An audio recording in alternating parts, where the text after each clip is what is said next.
নমস্কার, শুভ সন্ধ্যা।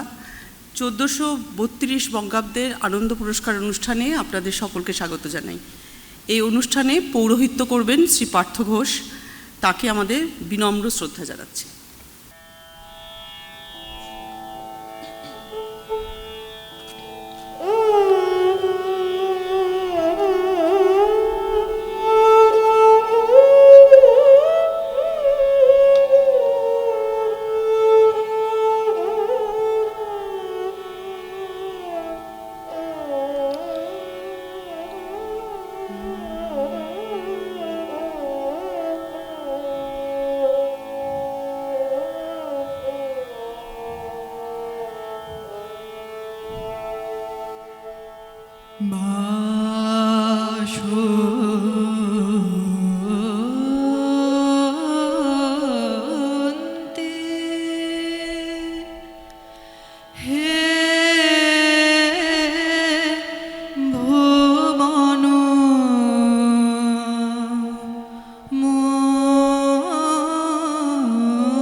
নদিনী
শ্রী পরিমল ভট্টাচার্য, মাননীয়ষ।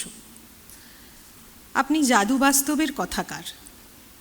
আবির্ভাব মুহূর্ত থেকেই আপনার গদ্যে প্রতীয়মান হয়ে উঠেছে যে ভিন্ন একটি পথের সন্ধান আপনি করছেন। কাল্পনিক অক্ষরমালায় গড়ে ওঠা আপনার কাহিনীর চরিত্ররা প্রবলভাবে বাস্তবিক, কিন্তু গদ্যের সীমারেখা ছাড়িয়ে ভাবনার অন্তর্লোক থেকে তারা যেন পাড়ি দেয় এক অন্য পৃথিবীতে, যেখানে নির্মোহ পর্যবেক্ষণই একমাত্র সত্য। গভীর জীবনবোধ আর ইতিহাস চেতনা তার আধার। সাতগার হাওয়াতাতিরা উপন্যাসের অন্যতম বৈশিষ্ট্য হল এ যেন এক ভাষাগত সম্মিলন, সমন্বয়। নানা ভাষার শব্দেরা ধীরে ধীরে প্রবেশ করে পাঠকের চেতনায়। তারা জড়িয়ে নেয় একে অপরকে। ইতিহাসের গর্ভ থেকে অগণন চরিত্র নিজ নিজ কাহিনী বয়ন করে চলে। ছিন্নমূল প্রত্নতত্ত্ববিদের স্বর মিশে যায় 700 বছরের প্রাচীন শ্রমণদের সমবেত ধ্বনিতে। জাদুভূমিতে পুনর্জন্ম নেয় পুরুষেরা, বাঁধা পড়ে এক তুর্কি, ফিরিঙ্গি কথা বলে কাকাতুয়া হয়ে। সাম্প্রতিক সময়ের বাংলা গদ্যে এমন ছবি পাঠকের কাছে দুর্লভ। আপনার লেখা জুড়ে ভেসে বেড়ায় স্মৃতিকাতর কাব্যময়তা আর অতল নৈঃশব্দ। পুরাণের কাল, ইতিহাসের পদচ্ছায়া আর স্মৃতির বুনট এই আখ্যানের শরীর নির্মাণ করেছে, আর তার অন্তরাত্মায় প্রবাহিত হয়েছে 700 বছরের কুহকি হাওয়া। বাংলা সাহিত্যে আক্ষরিক অর্থেই এই উপন্যাস এক ব্যতিক্রমী সংযোজন। আপনার এই অবদানকে স্বীকৃতি জানাতে ও সম্মানিত করতে সাতগার হাওয়াতাতিরা গ্রন্থটিকে 1432 বঙ্গাব্দের আনন্দ পুরস্কার প্রদান করা হলো। আনন্দবাজার পত্রিকা, দেশ, 11 বৈশাখ 1433।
ছেড়ে তবু আশা রেখে দাও হৃদয়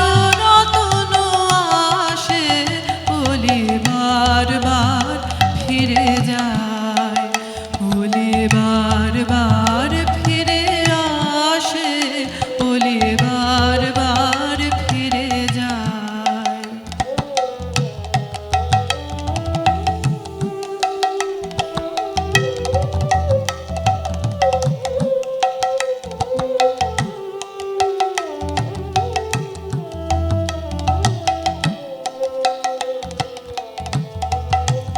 ফিরে এসো, ফিরে এসো, বনমোদিত ফুলবাসে।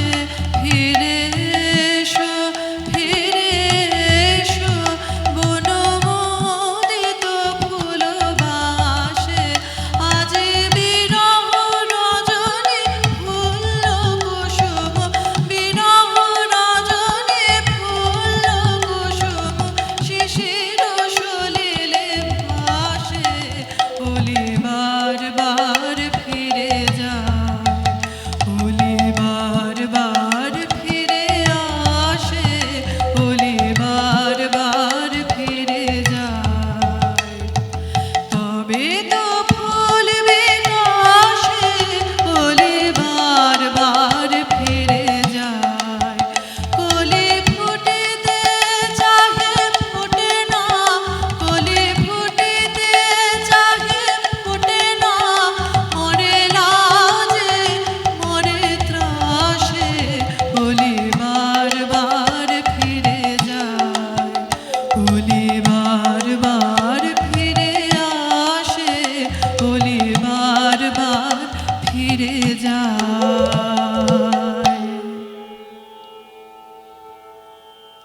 নমস্কার। এ এক আশ্চর্য প্রাপ্তি, আমি অভিভূত, সম্মানিত। বিগত প্রায় 2 দশক ধরে বই লিখছি, বাংলায় এবং সম্প্রতি ইংরেজিতে। বাংলায় লেখার জন্য কোনো পুরস্কার এই প্রথম, এবং এরকম মহত্বপূর্ণ একটি পুরস্কার। আমি আমাকে এই পুরস্কারের যোগ্য মনে করার জন্য আনন্দবাজার পত্রিকা গোষ্ঠী এবং মাননীয় বিচারক মণ্ডলীর কাছে আমার আন্তরিক কৃতজ্ঞতা জ্ঞাপন করছি। সেই সঙ্গে আমার যেসব পাঠক কিছু জুটে, মানে আমার ভাগ্যে সৌভাগ্য যে এই 2 দশকে আমি কিছু একনিষ্ঠ পাঠক পেয়েছি, যারা আমার একটু অন্যরকম লেখালেখিকে অকুণ্ঠ প্রশ্রয় এবং সমর্থন দিয়েছেন। আমি মনে করছি এই পুরস্কার তাঁদের রুচিকেও মান্যতা দিল, এবং সর্বোপরি আমার যিনি প্রকাশক পার্থ চক্রবর্তী, যিনি গত 2 দশক ধরে আমার ওপর আস্থা রেখেছেন এবং একটি ছোট প্রকাশনার যাবতীয় প্রতিবন্ধকতা সত্ত্বেও আমার প্রতিটি বাংলা বই প্রকাশ করেছেন, এবং এই 2 দশকে আমরা একবারের জন্য একে অপরের হাত ছাড়িনি। আমি মনে করি এই পুরস্কার তাঁরও স্বীকৃতি। যে বইটির জন্য এই পুরস্কার, সাতগাঁর হাওয়া তাঁতিরা, সেটির বীজভূমি আমার জন্ম বেড়ে ওঠার স্থান ভাটপাড়া এবং তার সংলগ্ন কাঁঠালপাড়া, নৈহাটি এবং গঙ্গার ওপারে হুগলির অঞ্চল। এটি একটি অত্যন্ত ইতিহাস বিজড়িত স্থান, আপনারা সবাই জানেন। বঙ্কিমচন্দ্র, হরপ্রসাদ শাস্ত্রী থেকে শুরু করে অসংখ্য মনীষী তাঁদের সৃষ্টিশীল জীবন এই অঞ্চলে কাটিয়েছেন। তবে যে সময়কালে আমি বড় হয়ে উঠছি, তখন এদের প্রভাব প্রায় মিলিয়ে গিয়েছে। আমি বড় হয়েছি একটি জনপদে, যেখানে একদিকে ক্ষয়িষ্ণু গোঁড়া ব্রাহ্মণ্য সংস্কৃতি, আর একদিকে রুগ্ন জরাগ্রস্ত চটকল অধ্যুষিত অঞ্চল। এবং এই অঞ্চলটা আশ্চর্য দীপ্যমান হয়ে থেকেছে অন্য একজন সাহিত্যিকের রচনায়। তার নাম সমরেশ বসু। আমার আজকে ভাবলে রোমাঞ্চ জাগছে যে এই পুরস্কারের প্রথম প্রাপক তিনি। সমরেশ বসুর লেখাতে এই জনপদ প্রতিফলিত হয়েছে আমি একথা বলবো না, আমি বরং বলবো এই জনপদ তার যাবতীয় পথ ঘাট, নদী, বাজার, চটকল বস্তি নিয়ে সমরেশ বসু নামক এক আশ্চর্য সাহিত্যিক কল্পনার রঙে ছুপিয়েছিল আমি ছেলেবেলা থেকে দেখেছি। সেখানকার বাসিন্দারা কয়েকটি কাহিনীর ভেতর বাস করতেন। কীরকম? খুব ছোটবেলায় আমাদের অঞ্চলে একজন বৃদ্ধ মানুষকে দেখতাম, তিনি পরবর্তীকালে কিছুদিন শ্মশানের পুরোহিত হয়েছিলেন। তিনি এককালে নাকি কুখ্যাত গুন্ডা ছিলেন এবং ওয়াগন ব্রেকিং করতেন, এবং সমরেশ বসুর ৭৮ দিন পরে নামে গল্পটিতে তিনি ছিলেন মুখ্য চরিত্র এবং তিনি সেটি জানতেন। আরেকজন বৃদ্ধ রিক্সাওয়ালা নৈহাটি স্টেশনের অনেক রাতে শেষ ট্রেনের সওয়ারিদের তিনি বাড়ি পৌঁছে দিতেন এবং অবাঙালি বৃদ্ধ ভাঙা ভাঙা বাংলায় বাড়ি পৌঁছে দিতে দিতে সেই শুনশান শহরের পথে তিনি তার জীবনের গল্প বলতেন এবং শেষকালে বলতেন, আমার লাইফ নিয়ে সমরেশ বোস কিতাব লিখেছে, ফিল্ম भी হয়েছে, দেখে নেবেন। নৈহাটি বাজারে একজন মাছ বিক্রেতা, তিনি মাছ ওজন করতে করতে বলতেন, আমার এই পাল্লা বাটখারায় কিন্তু ফাঁকি পাবেন না। এই সমরেশদা যখন ওখানে বসে ডিম বিক্রি করতেন সেই সময়কার জিনিস এসব। এই যে মানুষেরা একটা মিথের ভেতরে বাঁচছেন, সেই মিথটির নাম সমরেশ বসু। সেই মানুষটিকে পথে ঘাটে মাঝে সাঝে দেখা যেত, রিক্সা করে যাচ্ছেন বা হেঁটে যাচ্ছেন। আমার মনে আছে আমি তখন বোধহয় ক্লাস 8 কি 9-এ পড়ি, গোগ্রাসে ওর লেখা পড়ছি।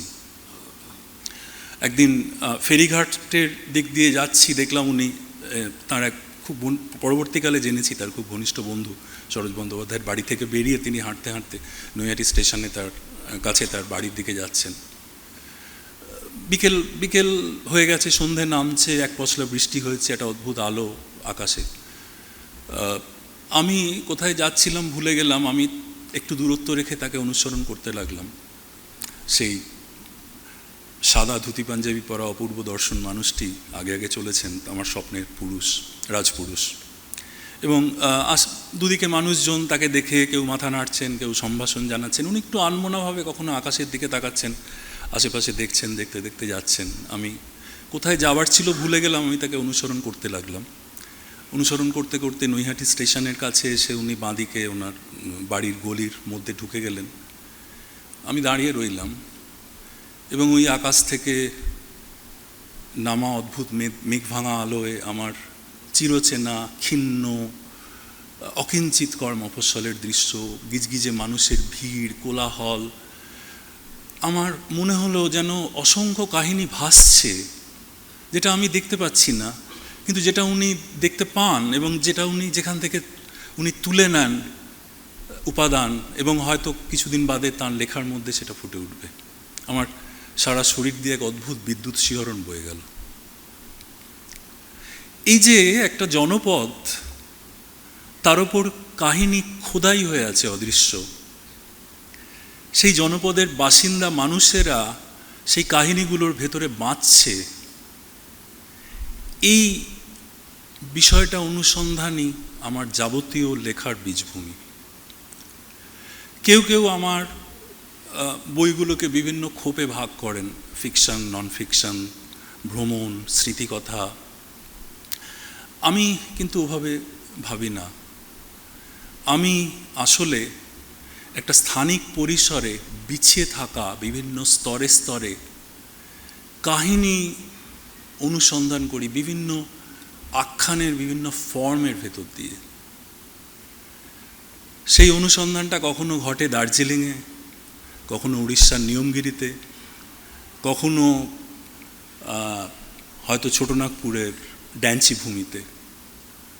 কিন্তু আসলে এই দার্জিলিং বা নিয়মগিরি বা ছোটনাগপুর এগুলো হচ্ছে উপরি স্তর। আমি খুঁড়ে চলেছি, আমি খোঁড়ার চেষ্টা করে চলেছি, এবং এই খুঁড়তে খুঁড়তে সাতগাঁর হাওয়া তাঁতিরা লিখতে গিয়ে দেখলাম যে এটার জন্য একটা অন্যরকম ক্যানভাস দরকার, অনেক বিস্তৃত ক্যানভাস দরকার।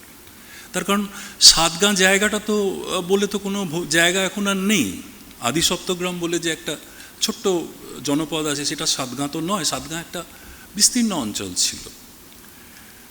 এককালের নদীবন্দর, প্রায় 700-800 বছর ধরে, যেখানে অসংখ্য মানুষ নানা জায়গা থেকে এসেছে, বাসা বেঁধেছে। এবং যে জায়গাটা, সেই নদীটা, সেই বন্দরটা মারা গিয়েছে, সেই নদীটা অলমোস্ট মানে প্রায় হারিয়ে গিয়েছে, সরস্বতী নদী। এবং এই সরস্বতী আর হুগলি নদীর মাঝে মোটামুটি মাছের আকারের একটা অঞ্চল, যে অঞ্চলটাকে শব্দ দিয়ে ধরতে গেলে বোধহয় আমাদের ঔপনিবেশিক ইতিহাস চর্চার পরিকাঠামো দিয়ে ধরা সম্ভব নয়। তার কারণ এই জায়গাটা যতটা না মহাফেজখানার নথিতে আছে, কিংবা কয়েকটি পুরনো হতশ্রী ঐতিহাসিক সৌধের মধ্যে আছে, তার থেকে ঢের বেশি আছে বাংলা ভাষায় অসংখ্য পর্তুগিজ, ওলন্দাজ, আরবি, ফার্সি, তুর্কি শব্দের ভেতরে। এই জনপদটা, এই সাতগাঁটা রয়েছে আলপিন, পেরেক, আলকাতরার মতো উপাদানের ভেতরে, তার শব্দের ভেতরে, তাদের ইতিহাসের ভেতরে। কিংবা দুধ কাটিয়ে ছানা তৈরি, কিংবা আঙুর পাতার বদলে মাংসের পুর পটলের মধ্যে ভরার শৈলীর ভেতরে। এবং এটা এমন একটা অঞ্চল যেখানে নদীগুলো বারবার খাদ বদল করে গোটা জায়গার ভূগোলটাকে দইয়ের ঘোলের মতো ঘেঁটেছে। এবং এখানে ইতিহাসও একরৈখিক নয়, ইতিহাসও বারে বারে তার জড়িয়েছে, বুনেছে, কখনো বুনন ছেড়েছে।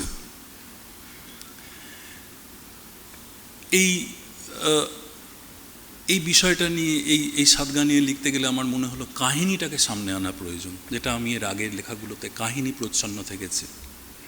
এবং আমার মনে হলো কথকতার যে ফর্ম, সেই ফর্মটাকে ধরা প্রয়োজন। এবং বিশেষ করে পোড়ামাটির যে মন্দিরের শৈলী, যেটা বিশেষ করে হুগলি অঞ্চলে দেখা যায় যে পুরাণ বা দেবদেবীর আইকনোগ্রাফির পাশাপাশি সমাজচিত্র আসছে, মিশছে, এই বিষয়টাকে ধরা প্রয়োজন। তো সেইভাবেই আমি লেখার চেষ্টা করলাম।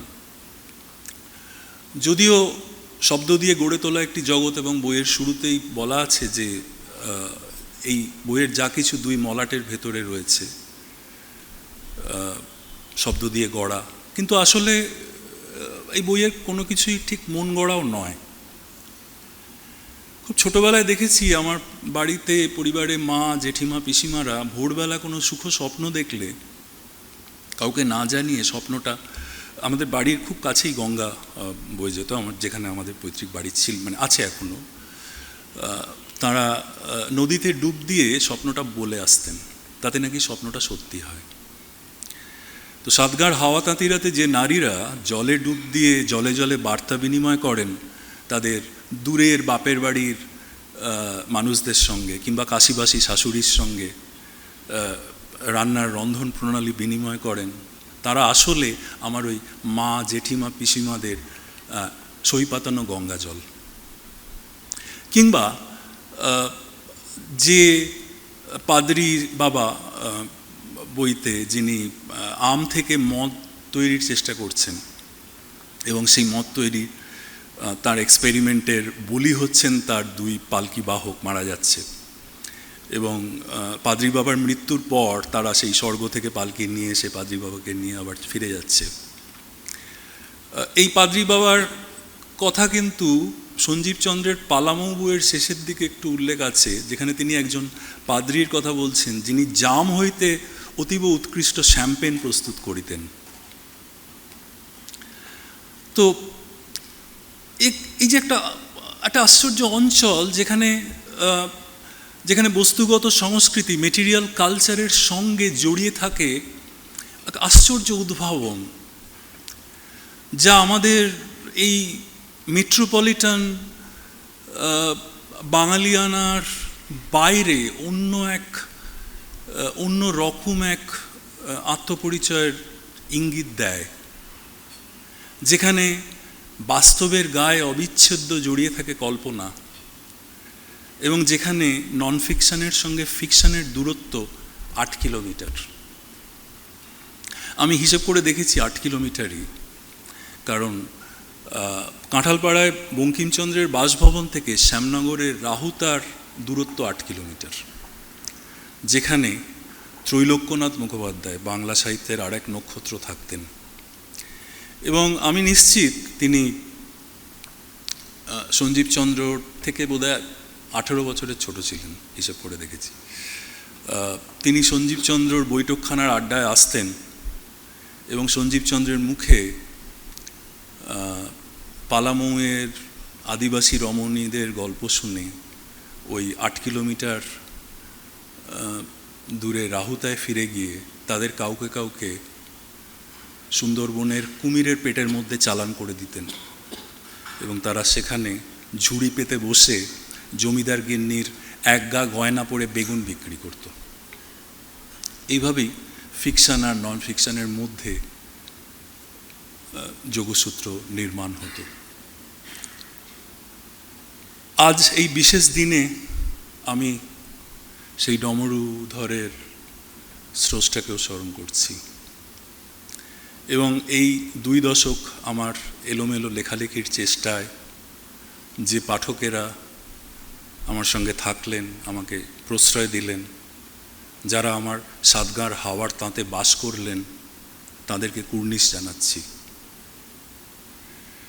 আজকের এই স্মার্টফোন, নেটফ্লিক্স এবং চিত্তবিক্ষেপের হাজারো উপকরণের মাঝে প্রায় 2.25 লক্ষ শব্দের একটি বই যারা পড়ে ফেলতে পারেন তারা সত্যি বিশেষ পাঠক। বিশেষ পাঠক এবং আমার অভিজ্ঞতা থেকে দেখেছি তাদের অনেকেই তরুণ পাঠক।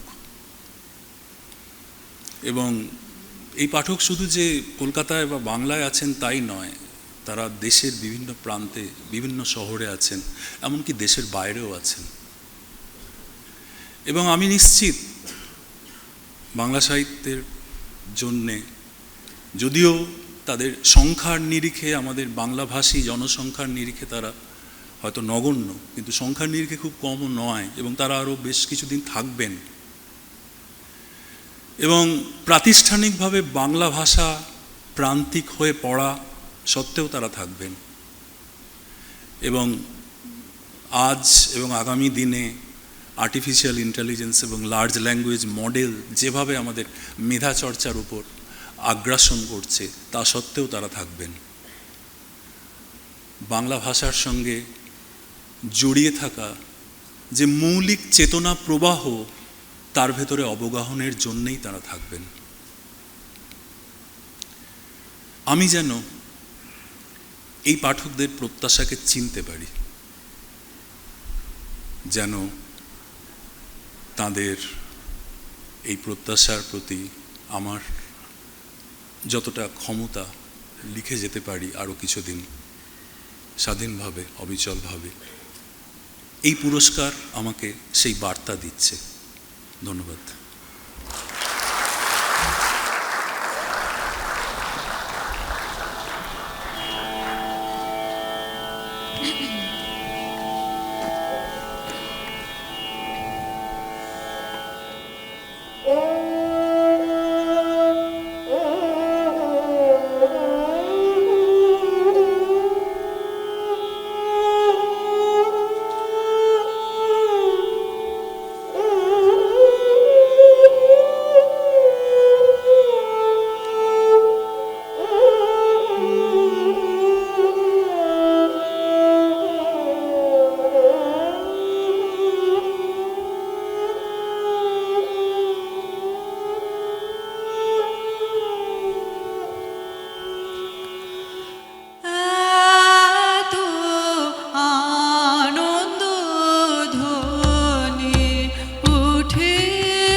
নমস্কার ও শুভ সন্ধ্যা। আপনাদের সকলকে জানাই আমার আন্তরিক প্রীতি ও শুভেচ্ছা, আর বিশেষ করে জানাই আমার আন্তরিক অভিনন্দন এই বছরের আনন্দ পুরস্কার বিজয়ী শ্রী পরিমল ভট্টাচার্যকে। তার সৃষ্টি সাতগার হাওয়াতাতিরা আমাকে মুগ্ধ করেছে, বিস্মিত করেছে। প্রায় 7 শতাব্দী জুড়ে এক কনৌজি ব্রাহ্মণ পরিবারের ইতিহাস, উত্তরাধিকার আর শ্রুতির বহুমাত্রিক ব্যবহার পাওয়া যায় এই নভেলটিতে। এর কেন্দ্রে রয়েছেন, আপনারা সকলেই জানেন, বাপ্পাদিত্য, যার জীবন যেন নানা প্রজন্ম, স্থানান্তর ও মানুষের সংযোগসূত্র। শরণার্থী, প্রত্নতত্ত্ববিদ, বণিক ও বিচিত্র চরিত্রদের সঙ্গে মিলে মিশে এক বাস্তব অথচ মায়াময় জগৎ তৈরি করেছে। এখানে বাস্তব ও কল্পনার সীমানা অতিক্রম করে পুনর্জন্ম, লোককথা আর অতি বাস্তবের মিলন ঘটেছে, যে এই কথাই ইঙ্গিত করছে আমার মনে হয় যে আত্মপরিচয় আর আপনত্ব, মানে ইন্ডিভিজুয়ালিটি, শুধু অভিজ্ঞতার মাধ্যমেই গড়ে ওঠে না, উত্তরাধিকার সূত্রে পাওয়া স্মৃতি আর কাহিনীরও ভূমিকা আছে।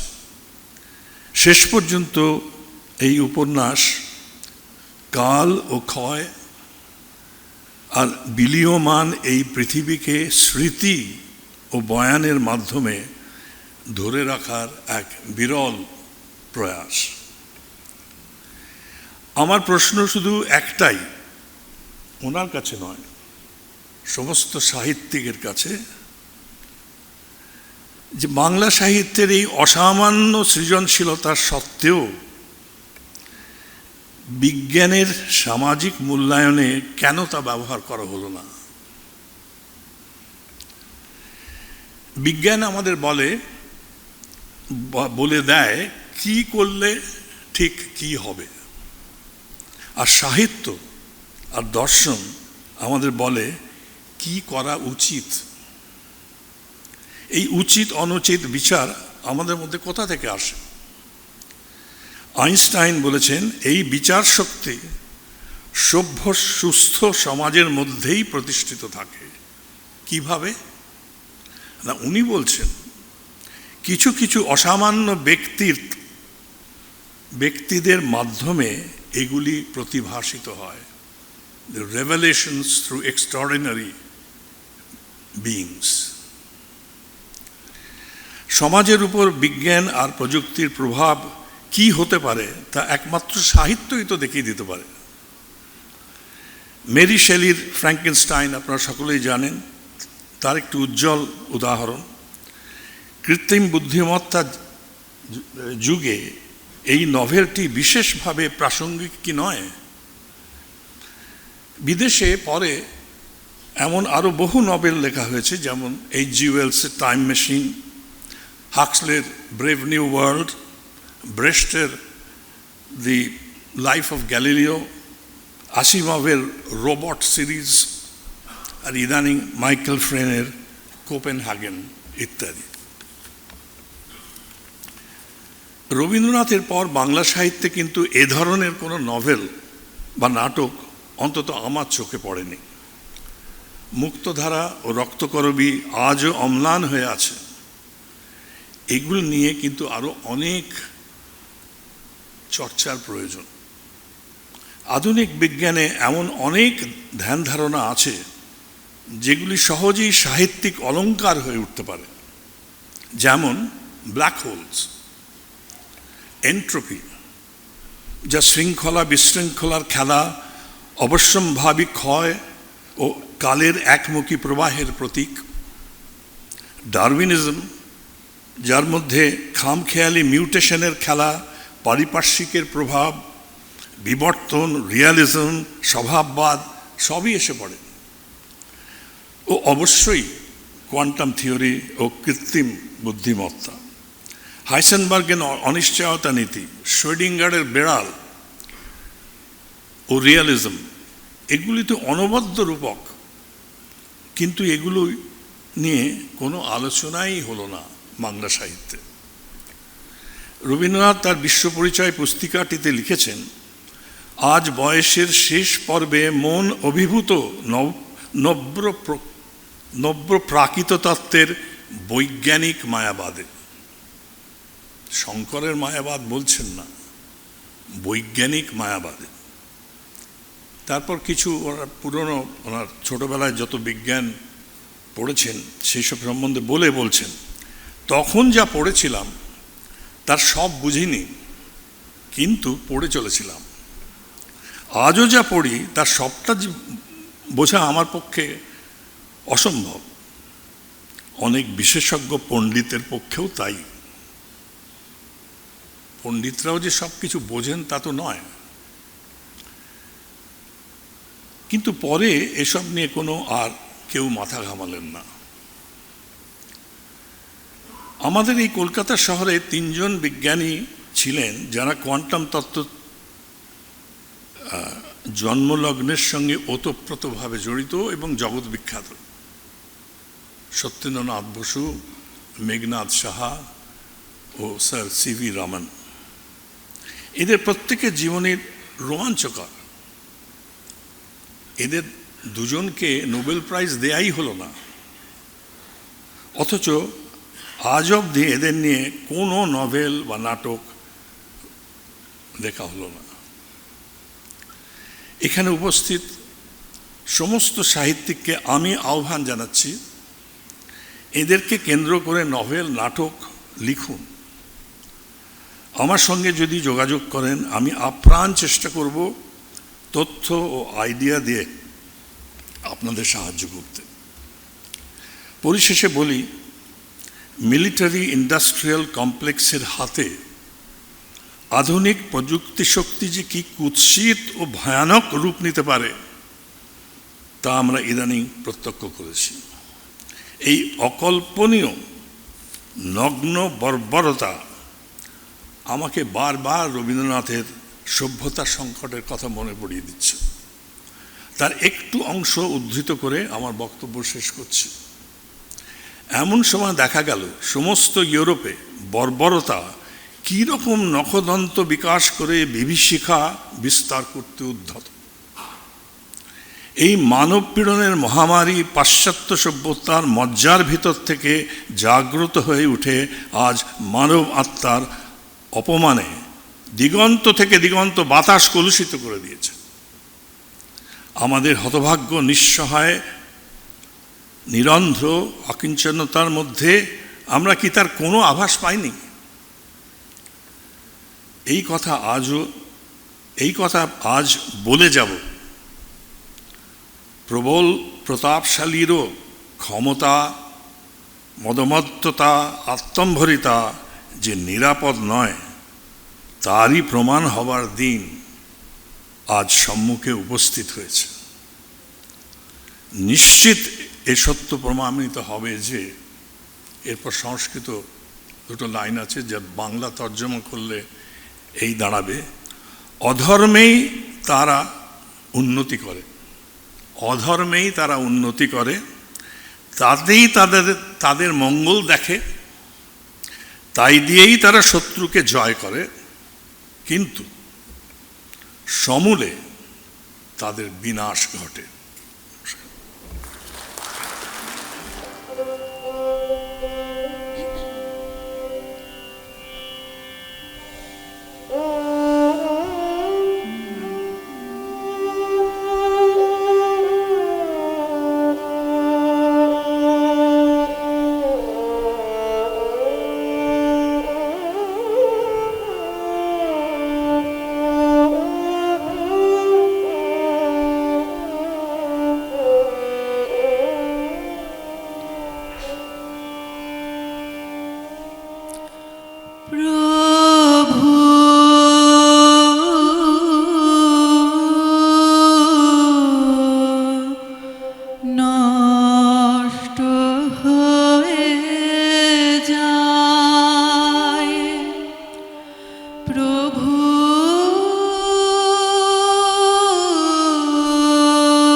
বার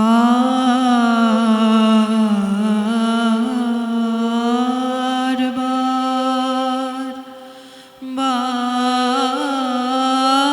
বার নষ্ট হয়ে যায়,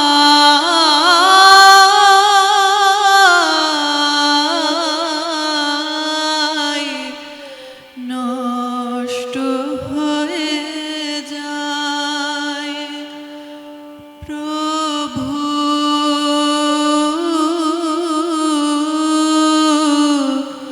নষ্ট হয়ে যায়।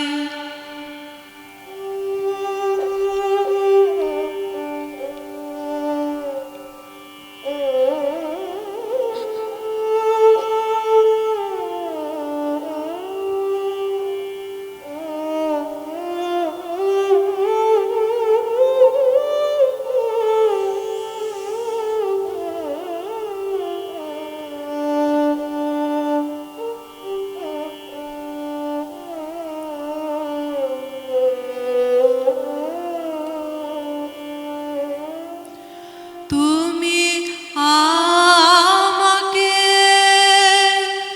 পবিত্র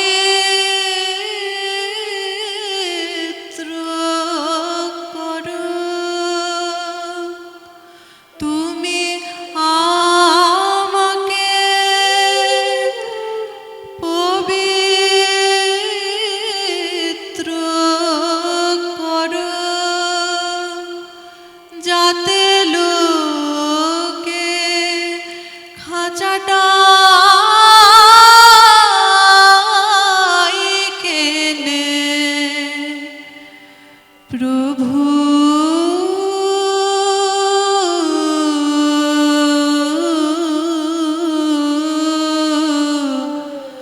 নষ্ট হয়ে যায় বার বার বার বার নষ্ট হয়ে যায়,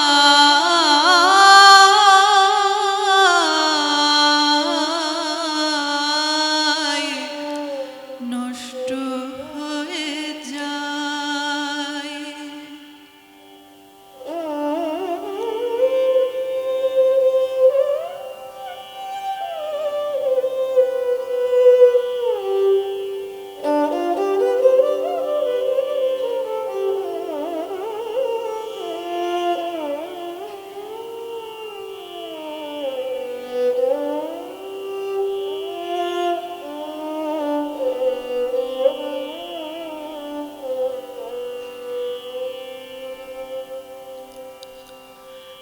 একবার আমাকে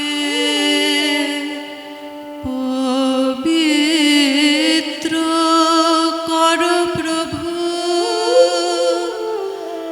যদি বাঁচাটা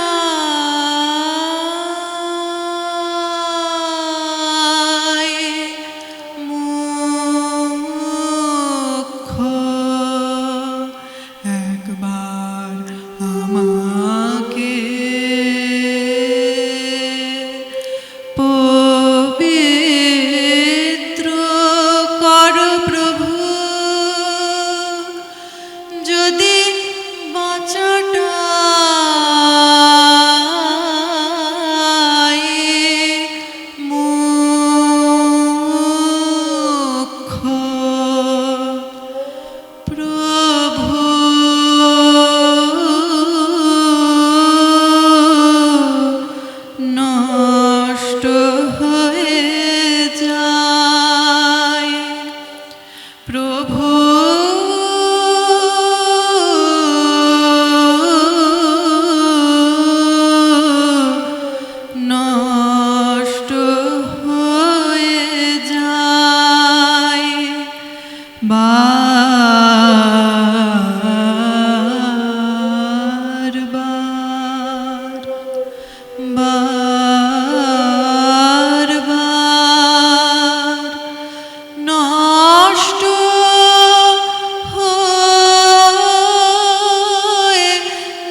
1432 বঙ্গাব্দের আনন্দ পুরস্কার প্রদান অনুষ্ঠান এখানেই সমাপ্ত হলো। অনুষ্ঠানে পৌরোহিত্য করলেন শ্রী পার্থ ঘোষ, তাকে আমাদের আন্তরিক ধন্যবাদ এবং কৃতজ্ঞতা।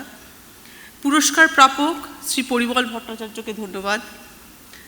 ধন্যবাদ শ্রীমতী অপরাজিতা চক্রবর্তীকে।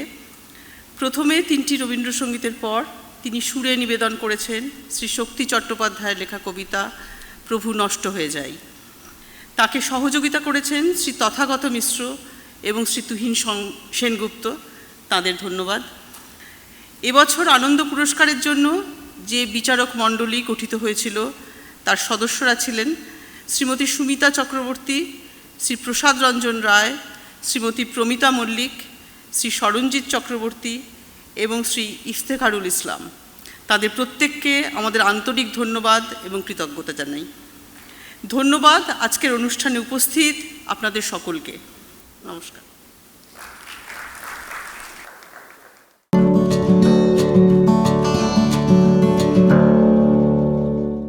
এবিপি আনন্দ, এগিয়ে থাকে, এগিয়ে রাখে।